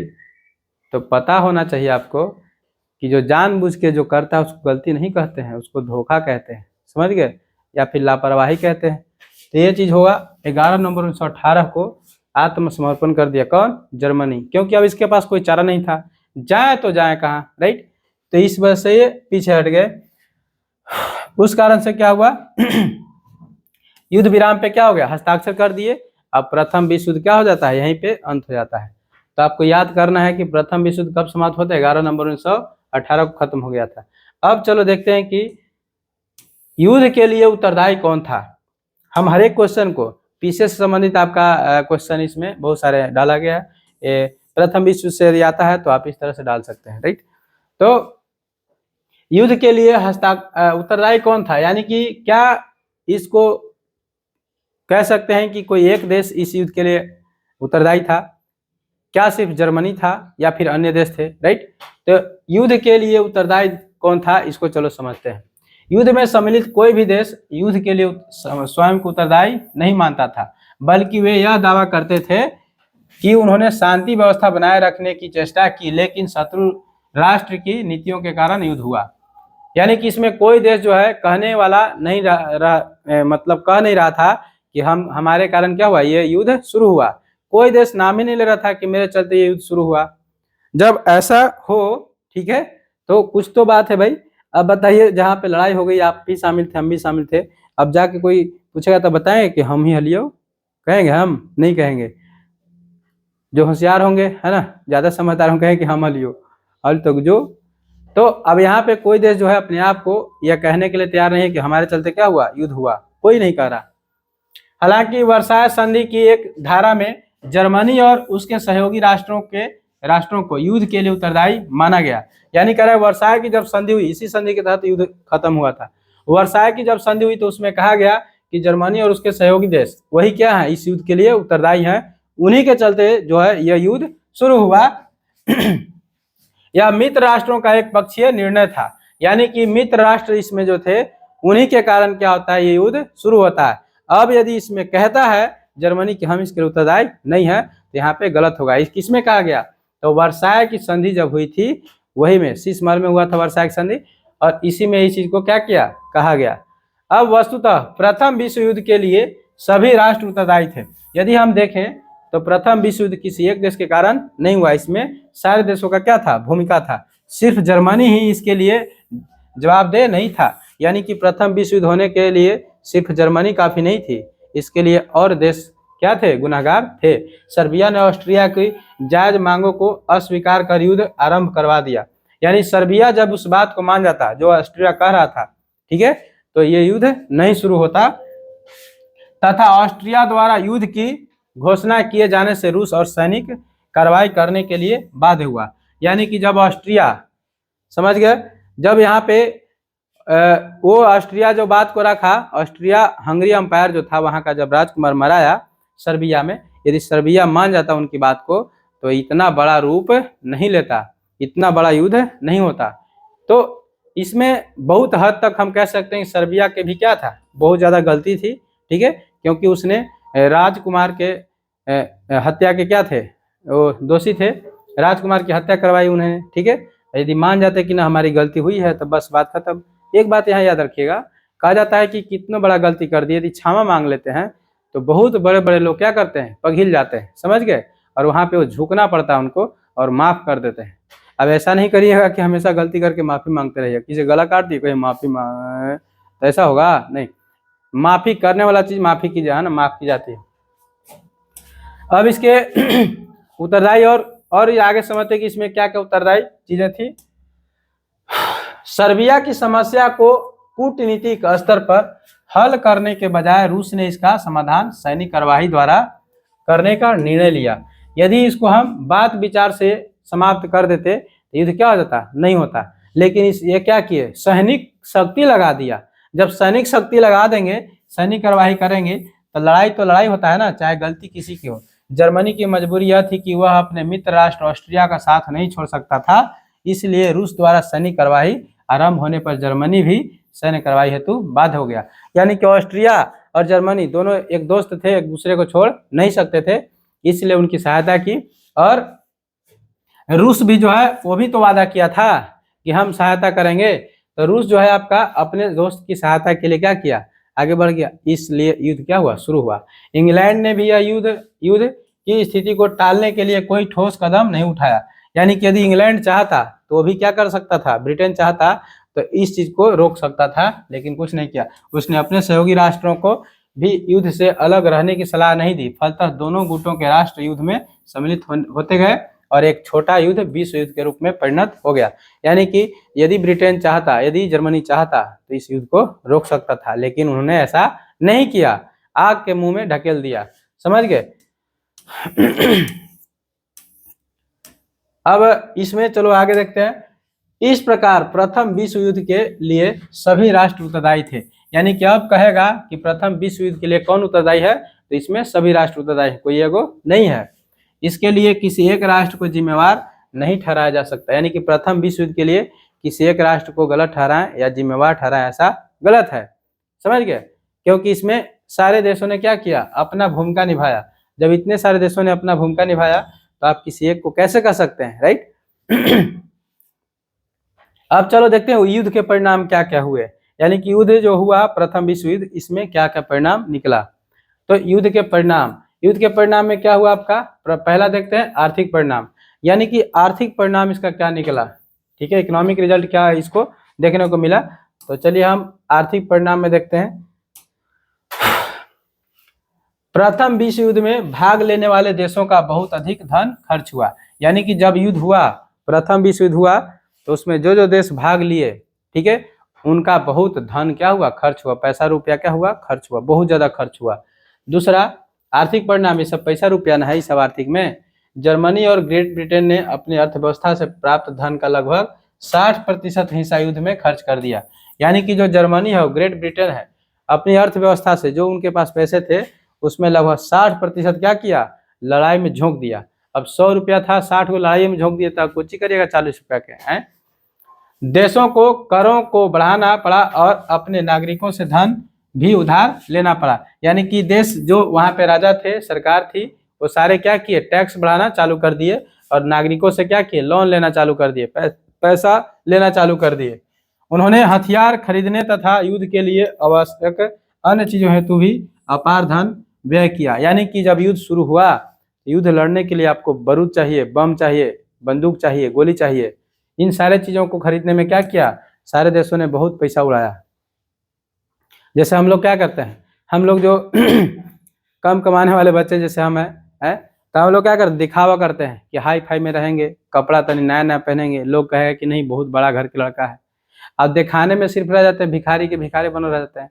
तो उसी तरह से युद्ध जब हो रहा है, तो युद्ध में जाइएगा, आपका रुमाल लेके जाइएगा, अब गुलाब के फूल सूंघते रहिएगा, पता चलेगा कि गोली ऐसे है, घूस के रुमाल सीधे अंदर घुसा के भरे निकाल दिया। तो जब युद्ध हो रहा था, तो वहां पे क्या किया जाएगा भाई, तो हथियार खरीदा जाएगा, एक से एक हथियार खरीद रहे थे, उसमें पैसा खूब लग रहा था। अब जब पता है आपको कि कोई चीज का मांग बढ़ता है तो उसका दाम भी क्या होता है, बढ़ जाता है। जब हथियार की मांग बढ़ी तो हथियार का दाम भी बढ़ गया, जिसकी वजह से और पैसा क्या हुआ, अंधाधुंध खर्च हुआ। युद्ध के बाद मुद्रास्फीति को जन्म दिया। देखिए जब युद्ध होने लगा, उस समय जब पैसा बहुत ज्यादा क्या खपत हुआ, तो मुद्रास्फीति आ गया, यानी कि मुद्रा की समस्या हो गई वहां पे। अब चलिए अगला देखते हैं कि क्या होता है। राजनीतिक परिणाम, पहला हमने देखा आर्थिक परिणाम, दूसरा देखने वाले क्या है, राजनीतिक परिणाम। अब राजनीतिक परिणाम, पॉलिटिकल रिजल्ट इसका क्या हुआ, इसको चलिए देखते हैं। प्रथम विश्व युद्ध ने 4 राजतंत्रों को समाप्त कर दिया। यानी कि 4 गो राजतंत्र उस समय था, चारों को क्या किया, हिला के रख दिया, खत्म कर दिया। रूस के सीजर निकोलस द्वितीय, जर्मनी के कैसर विल्हेम, ऑस्ट्रिया के सम्राट चार्ल्स और ऑटोमन साम्राज्य के सुल्तान को पद छोड़ना पड़ा। यानी कि यहाँ पे 4 गो जो राजतंत्र था वो क्या हो गया, 4 देशों में खत्म हो गया। पहले तो रूस में खत्म हुआ, फिर जर्मनी में हो गया, उसके बाद क्या ऑस्ट्रिया में खत्म हुआ, और उसके बाद ऑटोमन साम्राज्य में सभी क्या हो गया, तो ये जो दादागिरी चलता था वो सब खत्म हो गया, समाप्त हो गया, राजतंत्र खत्म हो गया। अब उसके बाद क्या होता है, प्रथम विश्व युद्ध के बाद विश्व मानचित्र में परिवर्तन आया। यानी कि जब युद्ध हुआ, युद्ध के पहले विश्व का मानचित्र कुछ अलग था, और विश्व युद्ध होने के बाद मानचित्र इसका कुछ क्या हो गया, बदल गया। यानी कि फर्स्ट वर्ल्ड वार के बाद पूरे विश्व का नक्शा चेंज हो गया। समझ गए। इसमें क्या हुआ, तो साम्राज्यों के विघटन के साथ ही पोलैंड, चेकोस्लोवाकिया, यूगोस्लोवाकिया जैसे नए राष्ट्रों का उदय हुआ। जब युद्ध हुआ तो उस समय फिर नए नए देश का निर्माण भी हुआ, क्योंकि युद्ध के कारण फिर जो है लोगों ने राष्ट्रवाद की मांग की और फिर नए देश की मांग की, जिसकी वजह से इन सारे देशों का क्या हुआ, अलग अलग निर्माण हुआ। ऑस्ट्रिया, जर्मनी, फ्रांस और रूस की सीमाएं बदल गई। यानी कि जो ये देश हैं, इनका जो पहले सीमा था अब क्या हो चुका, वैसा नहीं रह चुका, अब बदल चुका। तो ऑस्ट्रिया, जर्मनी, फ्रांस और रूस की सीमाएं क्या हो गया, बदल गया। अब उसके बाद बाल्टिक साम्राज्य, बाल्टिक साम्राज्य है रूसी साम्राज्य से स्वतंत्र कर दिए गए। यानी जो रूसी साम्राज्य जो रूस में मिला हुआ था, बाल्टिक साम्राज्य, ये क्या हो गया, तो रूस से अलग हो गया। जब अलग होगा तो सीमा बदलेगा कि नहीं बदलेगा, बोलिए बदलेगा कि नहीं, जी बिल्कुल। तो यहाँ पे क्या हो गया, बाल्टिक साम्राज्य जब अलग हुआ तो रूस की सीमा भी क्या हो गई, बदल गई, राइट। एशियाई और अफ्रीकी उपनिवेशों पर मित्र राष्ट्रों का अधिकार होने से वहां भी परिस्थिति बदली। यानी कि जो एशियाई और जो अफ्रीकी उपनिवेश थे, वहां पे मित्र राष्ट्रों ने क्या किया, अधिकार वहां पे हुआ, परिस्थिति बदली, होने से परिस्थिति बदली। इसी प्रकार जापान को भी अनेक नए क्षेत्र प्राप्त हुए जब यहाँ पे उपनिवेशवाद, ठीक है, यहाँ एशिया और अफ्रीका के कुछ क्षेत्रों पर क्या किया, बलपूर्वक लिया गया, तो यहाँ पे उसके क्षेत्रों में भी बदलाव आया। इराक को ब्रिटिश एवं सीरिया को फ्रांसीसी संरक्षण में रख दिया गया। यानी कि इराक जो है ब्रिटेन के हाथों में दे दिया कि तुम चलाओ इसको, जैसे गाड़ी है, इराक को किसने चलाने लगा, ब्रिटेन, लीजिए चलाइए, हीरो होंडा जैसा है। और सीरिया को चलाने के लिए किसको दे दिया गया, फ्रांस को, फ्रांस को दे दिया कि लो सीरिया को तुम हैंडल करो। और इराक को दे दिया गया किसको, ब्रिटेन को, ब्रिटेन को कहा गया कि इराक को देखना। समझ गए। फिलिस्तीन इंग्लैंड को दे दिया गया, और जो फिलिस्तीन था उसको किसको दे दिया गया, इंग्लैंड को दे दिया गया। इस तरह से क्या हुआ, तो फर्स्ट वर्ल्ड वार के बाद युद्ध में क्या हुआ, बदलाव के बाद सीमा में क्या हुआ, बदलाव हुआ। एक कुछ देखिए नक्शा,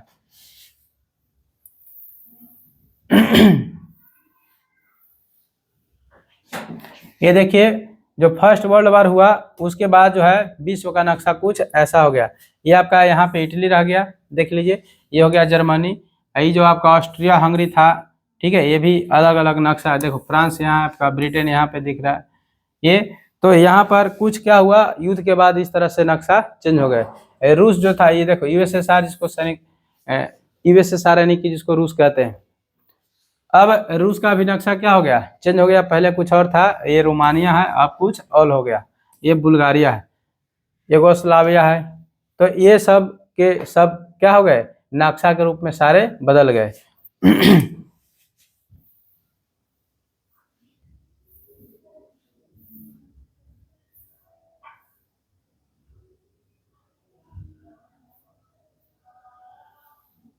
अब चलिए इसमें हम देखते हैं, अब देखिए पहला देखा हमने क्या, तो इसमें देखा राजनीतिक परिणाम देखा, और क्या देखा, तो आर्थिक परिणाम देखा। अब क्या देख रहे हैं, सामाजिक परिणाम देखते हैं कि सामाजिक परिणाम इसका क्या होता है। तो विश्व युद्ध ने समाज को पूरी तरह से बदल दिया।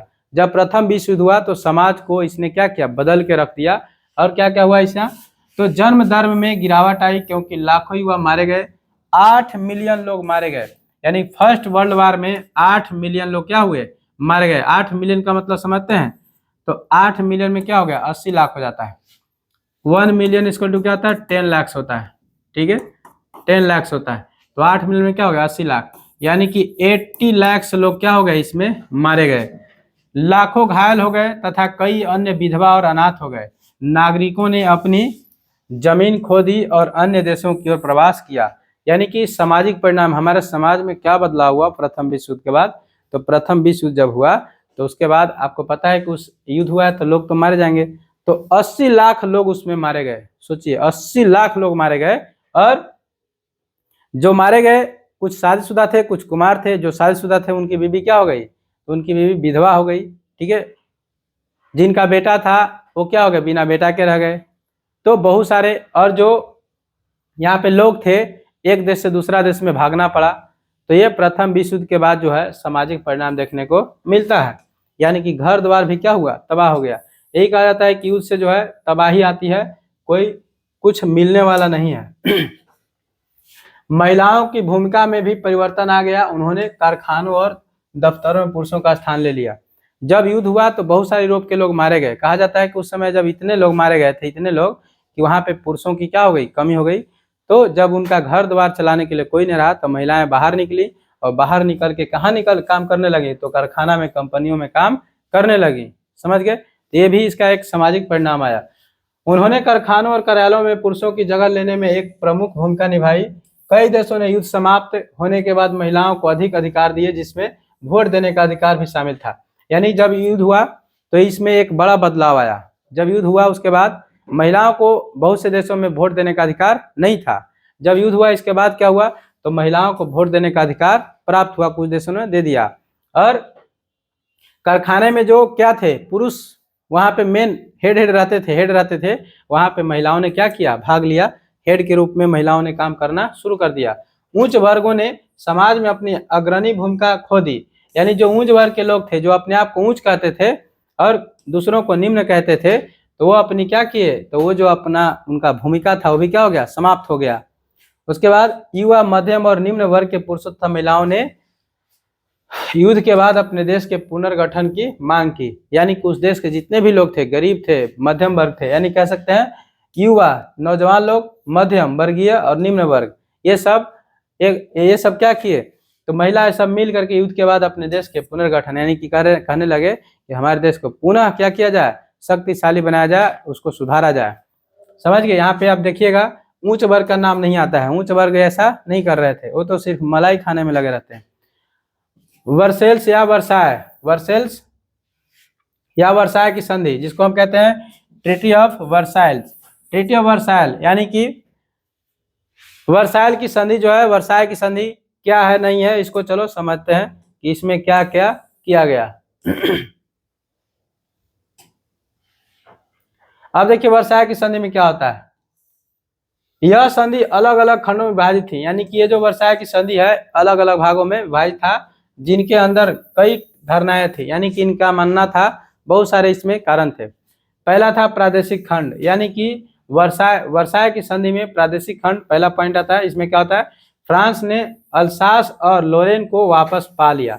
यानी जब वर्साय की संधि हुई तो फ्रांस ने किसको किसको अपने आप में मिला लिया, तो अल्सास और लोरेन को पा लिया। यूपेन और मालदेमी बेल्जियम के हाथों में चले गए। ये जो क्षेत्र थे वो बेल्जियम को चला गया। पूर्वी क्षेत्रों को पोलैंड ने नष्ट कर दिया, यानी जो पूरब में था पोलैंड धर के बम बरसा खत्म कर दिया, जिससे पूर्वी प्रशिया क्षेत्रीय रूप से अलग थलग पड़ गया, यानी कि वो भी अलग थलग हो गए, अलग बगल हो गए। यहाँ पे और क्या होता है डेंटिंग और मेमेल, पूर्वी बाल्टिक जर्मन शहरों को मुक्त शहर घोषित कर दिया गया। जो वहां पे क्या थे, तो जो वहां पे एक तरह से गुलाम के रूप में काम कर रहे थे उसको भी क्या कर दिया गया, मुक्त कर दिया गया। डेनमार्क ने उत्तरी स्लेस्विंग होल्स्टीन पर कब्जा कर लिया, यानी कि इस जगह पे क्या किया, डेनमार्क ने कब्जा कर लिया। जर्मनी ने अपने सभी उपनिवेश खो दिए, यानी जर्मनी जो जितना भी उपनिवेश बनाया था जहां से पैसे कमाते थे उसको क्या कर दिया, खो दिया, और विजेता देशों ने उन्हें वापस ले लिया। और जो प्रथम विश्व युद्ध में जो देश जीते उन्होंने क्या किया, उसको अपने में मिला लिया, वापस ले लिया। पहला हो गया। अब दूसरा थे सैन्य खंड, ठीक है।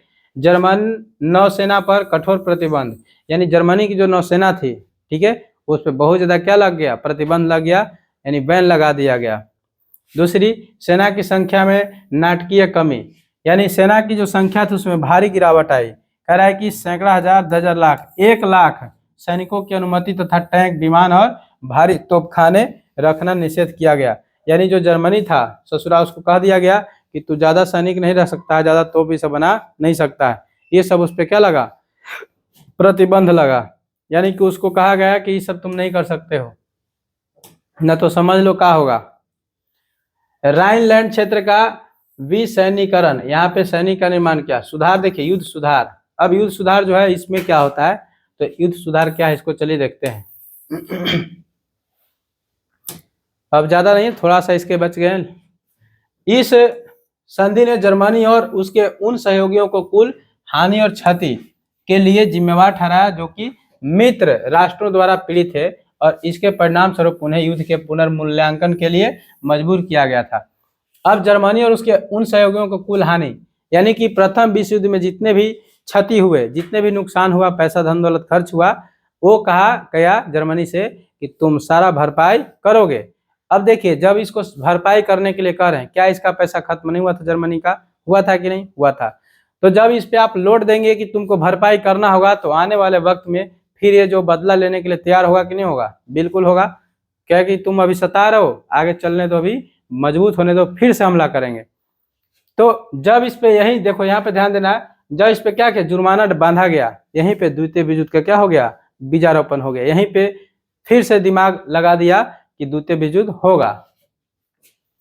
अन्य संधियां देखिए, अन्य संधियां क्या होता है। अब उसके बाद अन्य संधि क्या क्या हुई, न्यूक्लियर की संधि हुई, बुल्गारिया के साथ हस्ताक्षरित, यानी कि बुल्गारिया के साथ हस्ताक्षर करके न्यूक्लियर संधि हुई। छोटे बाल्कन देशों को बहुत अधिक क्षेत्रीय नुकसान हुआ, यानी छोटे छोटे जो बाल्कन देश थे, क्षेत्र थे, वहां पे बहुत नुकसान हुआ। बुल्गारिया के अनेक क्षेत्र यूनान, युगोस्लाविया और रोमानिया को दे दिया गया। यानी कि जो बुल्गारिया के अनेक क्षेत्र, बुल्गारिया में जितने क्षेत्र थे बहुतों को क्या किया गया, बांट दिया गया इधर उधर। सेवर्स की संधि, सेवर्स ट्रीटी, तुर्की के साथ हस्ताक्षर, यानी कि सेवर्स की संधि हुई और तुर्की के साथ यहाँ क्या हुआ, तो सिग्नेचर किया गया, हस्ताक्षर किया गया। अब चलो देख लेते हैं सेवर्स की जो संधि है इसमें क्या है। सेवर्स की संधि बेहद कठिन थी और इसने तुर्की के राष्ट्रीय विद्रोह का नेतृत्व किया। सेवर्स की संधि बहुत खतरनाक, समझ गए। और यहाँ पे टर्की में जो राष्ट्रीय विद्रोह हुआ उसने क्या किया, तो उसका नेतृत्व किया सेवर की संधि। इसके अंतर्गत ऑटोमन साम्राज्य विखंडित कर दिया गया, यानी कि ऑटोमन जो साम्राज्य था, शक्तिशाली था, वो भी क्या हो गया, टुकड़ा टुकड़ा हो गया, बर्बाद हो गया, तथा इसके अनेक क्षेत्र यूनान और इटली को दे दिए गए। जब ऑटोमन साम्राज्य बिखरा तो इटली और यूनान में क्या किया गया, बांट दिया कुछ क्षेत्रों को। और फ्रांस को सीरिया तथा पैलेस्तीन, इराक और ट्रांस जॉर्डन को ब्रिटेन मेडेन के अंतर्गत रख दिया गया, यानी कर दिया गया। अब यहाँ पे फ्रांस को सीरिया, पैलेस्तीन, इराक और ट्रांस जॉर्डन को ब्रिटेन मैंडेट के अंतर्गत, यानी कि सब को जो है अलग अलग रूप में क्या कर दिया गया, बांट दिया गया, बांट लिया सब अपने में। जो देश जीता और जो देश हारा, जो हारा उसको कहा गया कि तुम ये चीज हमको दे दो, हम वहां पे कब्जा कर लेंगे, वहां पे राज करेंगे। अब बताइए, वो हार ही गया, उसके पास कुछ है नहीं, तो जो हम कहेंगे उसको मानना पड़ेगा, तो उसको क्या किया गया, मानना पड़ा। हालांकि युद्ध के कारण कई अन्य महत्वपूर्ण सामाजिक और वैचारिक परिवर्तन भी देखने को मिला। यानी कि जब युद्ध समाप्त हुआ तो उसके बाद हमारे समाज में अनेकों बदलाव भी हुए जो हमारे लिए अच्छे हुए। अमेरिका, जिसने अपने क्षेत्र में संघर्ष का अनुभव किए बिना युद्ध जीत लिया, पहली विश्व शक्ति बन गया। और अमेरिका ज्यादा इस युद्ध में भाग भी उतना नहीं लिया, उतना हम भूमिका भी नहीं रहा। अब ये शक्तिशाली के रूप में क्या हुआ, उभरा सबके सामने। युद्ध में पुरुषों के संलग्न होने के कारण महिलाएं कार्य बल में शामिल हुई, जो महिलाओं के अधिकारों के लिए एक बड़ा कदम था। यानी कि इस युद्ध के बाद महिला का जो शक्ति है वो सबके सामने आया और महिलाओं को फिर समाज में एक अच्छा भूमिका देखने को मिलने लगा। युद्ध के दौरान चरम राष्ट्रवाद का अनुभव किया गया।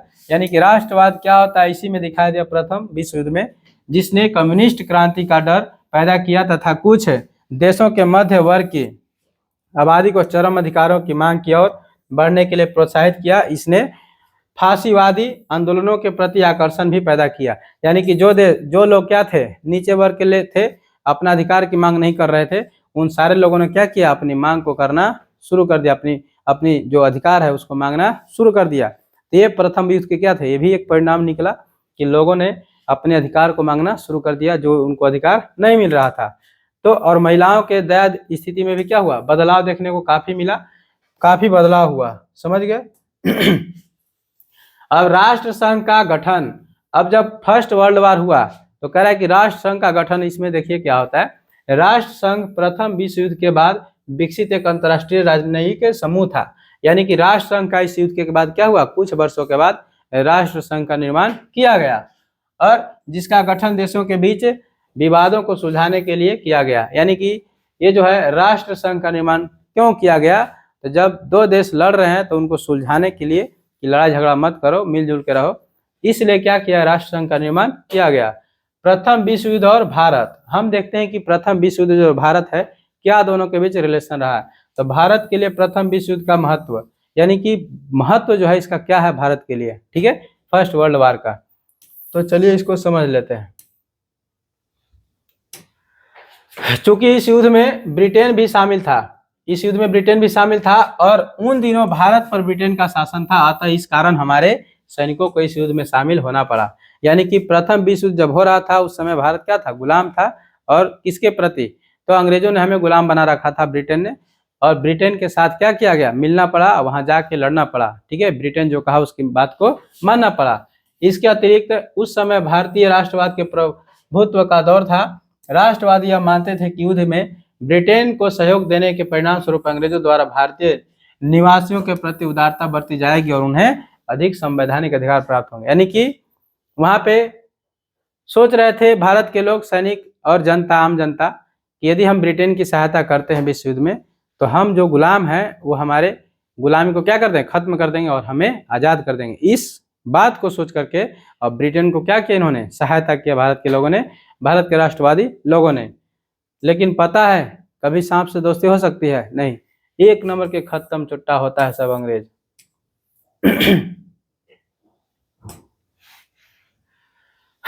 इस युद्ध के बाद वापस लौटे सैनिकों ने जनता का मनोबल बढ़ाया।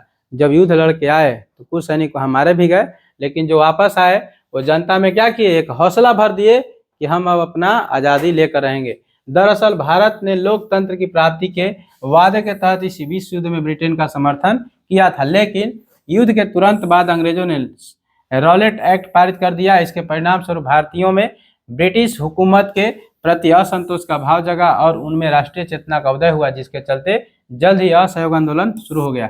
यानी कि प्रथम विश्व युद्ध के बाद जब भारत के सैनिक भारत में लौटे तो वहां पे क्या किया गया, तुरंत भारत में रॉलेट एक्ट 1919 में, आपको पता है ना कि 1919 में आया था रॉलेट एक्ट, इसको क्या कर दिया गया, पारित किया गया और भारत पे और अपना हुकूमत आगे बढ़ाने लगा। समझ गए। लेकिन उन्होंने कहा था कि हम तुम्हें कुछ राहत देंगे, लेकिन ऐसा होता नहीं है, जिसके कारण भारत के लोग और गुस्सा जाते हैं। और वहीं पे 1920 में आपका जो है आंदोलन, यानी आपको पता है कि असहयोग आंदोलन जो है 1920 में शुरू होता है। तो गांधी जी के नेतृत्व में असहयोग आंदोलन 1920 में शुरू कर दिया था कि तुमने हमें क्या किया, धोखा दिया है, हमारी बात को तुम माने नहीं हो।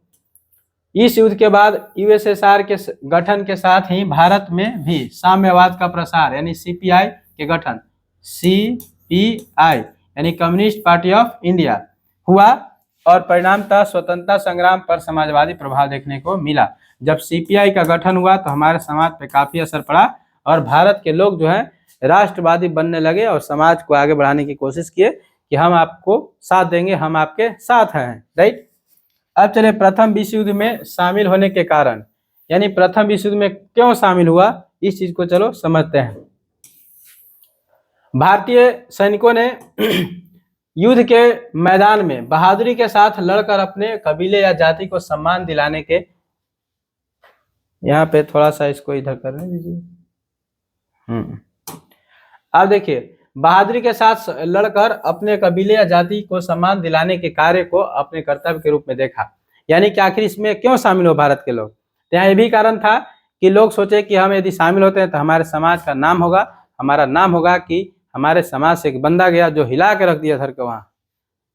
एक भारतीय पैदल सैनिक का मासिक वेतन उस समय महज 11 रुपए था। यानी जिस समय युद्ध हो रहा था उस समय एक भारतीय सैनिक के लिए कितना था, 11 रुपए वेतन था मासिक। लेकिन युद्ध में भाग लेने से अर्जित अतिरिक्त आय किसान परिवार के लिए एक अच्छा विकल्प थी। यानी कि जिनके घर की स्थिति खराब थी वो सोचा कि यदि हम इस युद्ध में शामिल होते हैं तो हमें अधिक पैसा मिलेगा, समझ गए। इसलिए युद्ध में शामिल होने का एक उद्देश्य धन की प्राप्ति को माना जा सकता है। यानी कि भारत के लोग इस युद्ध में क्यों गए, तो इसका एक ये भी वजह है कि लोग पैसे कमाने के लिए, अपने गरीबी को दूर करने के लिए इसमें शामिल हुए। अक्सर विभिन्न पत्रों में उल्लेख मिलता है कि भारतीय सैनिकों ने सम्राट जॉर्ज पंचम के प्रति व्यक्तिगत कर्तव्य की भावना से प्रेरित होकर इस युद्ध में हिस्सा लिए। लोगों का कहना है, बहुत से लोग ऐसे कह गए हैं कि जो जॉर्ज पंचम है उन्हीं के चलते, सम्राट जॉर्ज पंचम जो ब्रिटेन के हुए, उनके चलते जो है यहाँ के लोग क्या किए, तो इस युद्ध में भाग लिए और ब्रिटेन की सहायता किए। कुछ लोगों का ऐसा मानना है। गौरतलब है कि भारतीय राष्ट्रीय आंदोलन और देश का सामाजिक आर्थिक विकास एक दूसरे से अलग नहीं है, बल्कि यह सहसंबंधित है। प्रथम विश्व युद्ध ने भारत को वैश्विक घटनाओं और इनके विभिन्न प्रभावों से जोड़ने का कार्य किया। इसके विभिन्न प्रभाव निम्नानुसार है। देखिए, जब विश्व युद्ध हुआ तो इसके बाद जो है अनेकों बदलाव देखने को मिले। जैसे सामाजिक बदलाव हुआ, राष्ट्रवाद, ये बहुत सारे चीज हुआ। अनेक देशों का क्या हुआ, अलग गठन हो गया, उनकी सीमाएं बदल गई, समाज में अनेकों बदलाव आए, लोग राष्ट्रवादी भी बने, ठीक है। महिलाओं की जो है समाज में एक बहुत बड़ी भूमिका मिलने लगी जो पहले नहीं थी। तो विश्व युद्ध के होने के बाद जो है अनेक अच्छे रिजल्ट भी आए और खराब रिजल्ट आए। तो राजनीतिक प्रभाव चले देखते हैं कि इसमें क्या हुआ। युद्ध की समाप्ति के बाद भारत में पंजाबी सैनिकों की वापसी ने उस प्रांत में औपनिवेशिक शासन के खिलाफ राजनीतिक गतिविधियों को भी उत्तेजित किया, जिसने आगे चलकर व्यापक विरोध प्रदर्शन का रूप ले लिया। उल्लेखनीय है कि इस युद्ध के बाद पंजाब में राष्ट्रवाद का बड़े पैमाने पर प्रसार हुआ और प्रसार हेतु सैनिकों का एक बड़ा भाग सक्रिय हो गया। यानी कि जब युद्ध से लौटे लोग तो राजनीतिक प्रभाव ये पड़ा कि एक अलग पार्टी का निर्माण हुआ और जो युद्ध के लिए क्या था, तैयार था और हमारे देश को बचाने के लिए आगे बढ़ रहे थे। अब यहाँ पे जब 1919 का मॉन्टेस्क्यू चैम्सफोर्ड सुधार गृह शासन की अपेक्षाओं को पूरा करने में असफल रहा तो भारत में राष्ट्रवाद और सामूहिक नागरिक अवज्ञा का उदय हुआ। यानी कि चैम्सफोर्ड जब उस समय यहाँ का वायसराय सब था, गवर्नर जनरल था, तो उस समय जब ये अपना शासन के रूप में काम कर रहा था तो आपको पता है कि रॉलेट एक्ट हुआ था, फिर उसी समय जलियांवाला बाग हत्याकांड हो गया था, 17 में शायद आया था। तो जलियांवाला बाग 1919 में घटा। तो ये जो कारण है आपका सब, उसके बाद बहुत सारे नतीजे आए और बदलाव भी आए। युद्ध हेतु सैनिकों की जबरन भर्ती से उत्पन्न आक्रोश ने राष्ट्रवाद को बढ़ावा दिया। यानी कि जब युद्ध में जबरदस्ती जो नहीं जा रहे थे उनको खींच के ले जा रहा था, इस कारण से राष्ट्रवाद की भावना और तेजी से बढ़ने लगी। सामाजिक प्रभाव इसके बाद क्या हुआ, समाज में क्या प्रभाव पड़ा, तो भारतीय समाज में क्या असर पड़ा। युद्ध के तमाम नकारात्मक प्रभावों के बावजूद 1911 और 1921 के बीच भर्ती हुए सैनिक समुदायों की साक्षरता दर में उल्लेखनीय वृद्धि हुई। यानी कि जो इस समय इस बीच युद्ध में शामिल हुए तो साक्षरता दर भी बढ़ी। युद्ध के मैदान में पुरुषों की उपयोगिता की धारणा का उन दिनों महत्व होने के कारण सैनिकों ने अपने विदेशी अभियान हेतु पढ़ना लिखना सीखा। यानी कि जब सैनिक भर्ती हुए उसमें तो लोगों ने सोचा कि यदि हम पढ़ लिख लेते हैं तो दूसरों दूसरे देशों के धरती पे जाके लड़ सकते हैं, आसानी से वहाँ के भाषा को समझ सकते हैं। यदि हम नहीं पढ़ेंगे तो कुछ होने वाला नहीं है। इस कारण से हमारी साक्षरता दर में भी क्या हुआ, वृद्धि हुआ। ये सामाजिक बदलाव देखने को मिल रहा है। और युद्ध में जो भाग लिए विशेष समुदाय, जो जिस समुदाय से थे उनका क्या हो गया, सम्मान बढ़ गया। और इसके अतिरिक्त गैर लड़ाकों की भी बड़ी संख्या भारत से भर्ती की गई, यानी कि जो लड़ने वाले थे, जो नहीं लड़ने वाले थे, जैसे कि नर्स, डॉक्टर इत्यादि। अतः इस युद्ध के दौरान महिलाओं के कर्तव्य क्षेत्र का भी विस्तार हुआ, उन्हें सामाजिक महत्व भी। देखिए, यानी कि जब युद्ध हुआ तो जो डॉक्टर थे, इंजीनियर थे, इन्हें क्या किया, काम करने का मौका मिला और इनके लिए क्या हुआ, एक अच्छा सुनहरा अवसर बन के आया। ठीक है। हालांकि भारतीय समाज को ऐसी परिस्थितियों में आवश्यक सेवाओं से वंचित कर दिया गया जहां पहले से ही इस प्रकार की सेवाएं, कौशल, नर्स, डॉक्टर का अभाव था। यानी कह रहा है कि इस चीज से क्या किया गया, वंचित कर दिया, इसमें इनको भाग नहीं दिया गया। अब इसमें देखते हैं आर्थिक प्रभाव क्या पड़ा। यानी कि जब भारत इसमें आया तो आर्थिक प्रभाव क्या हुआ, तो भारत में भारतीय सामानों की मांग में तेजी से वृद्धि हुई, क्योंकि ब्रिटेन में क्या हुआ, भारतीय सामान की मांग में क्या हुआ, वृद्धि हुआ। यानी कि ब्रिटेन में भारत के देश में बने सामानों की क्या किए, लोग मांगने लगे, क्योंकि ब्रिटेन में उत्पादन क्षमता पर युद्ध के कारण बुरा प्रभाव पड़ा। जब युद्ध हुआ तो युद्ध के कारण जो है ब्रिटेन में उत्पादन करने की क्षमता क्या हो गई, खत्म हो गई या फिर घट गई, जिसके चलते भारत से बने सामानों की वहां पे क्या होने लगा, मांग होने लगा। तो ये हमारे देश के लिए एक अच्छा अवसर मिला कि आर्थिक प्रभाव पड़ा यहाँ पर। ठीक है। हालांकि युद्ध के कारण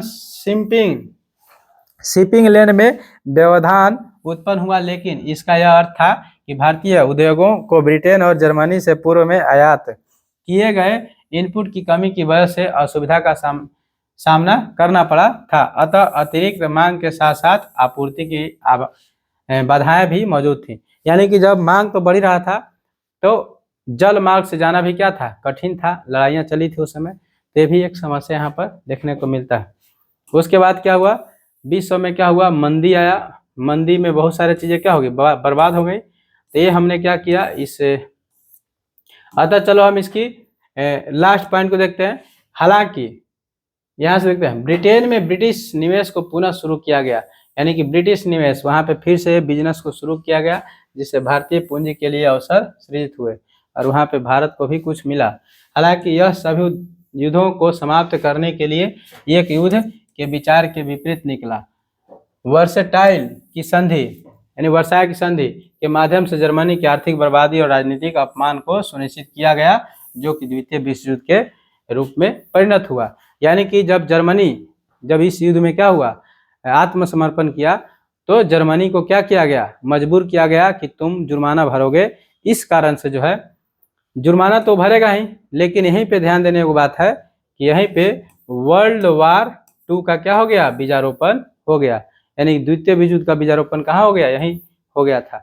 अब किसी को मारा गया, इतना दम भर मारा गया, फिर उसको कहे पैसा लाओ, तो फिर बदला लेने के लिए सोचेगा कि नहीं, प्लान बनाएगा। तो यहाँ तक हमने देखा, फर्स्ट वर्ल्ड वार को देखा कि किस तरह से प्रथम विश्व युद्ध हुआ, इसके क्या परिणाम थे, सामाजिक, आर्थिक, हर चीज को देखा। यदि आपको अच्छा लगा हो, ठीक है, तो अब थोड़ा सा रिवाइज कर लेते हैं। प्रथम विश्व युद्ध के तत्कालिक कारण क्या थे, तो राजा राजकुमार फर्डिनेंड की क्या, हत्या। ठीक है, यही इसके क्या थे, तत्कालिक कारण थे। यदि अच्छा लगा है तो आप इसको अपने दोस्तों में शेयर करें। ठीक है, तो मिलते हैं अगले वीडियो में। जय हिंद।